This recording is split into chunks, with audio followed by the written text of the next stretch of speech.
In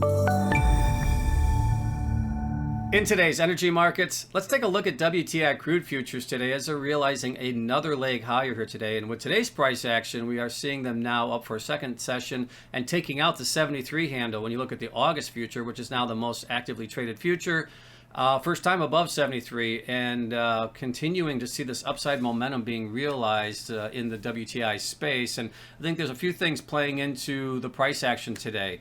Number one, the elections over the weekend, Iranian elections, new president in place, and the expectations are that it's going to extend the sanction negotiations further out and keep that Iranian oil off the market longer, as it does appear that there's an expectation that there could be difficult negotiations moving forward with the new regime. Couple that with the dollar under some pressure here after rallying significantly last week. We're seeing the dollar backing off, so I think that that's helping to support the trend.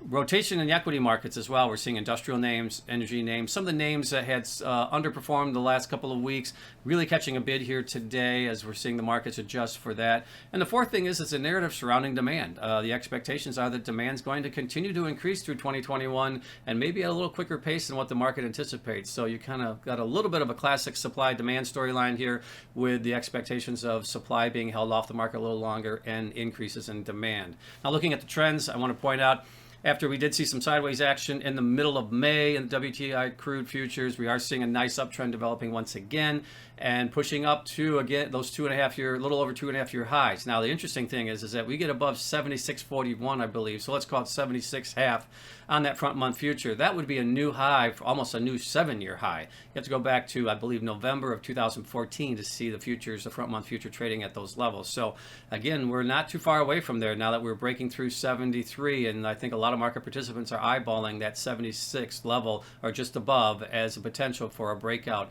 to a 7-year high.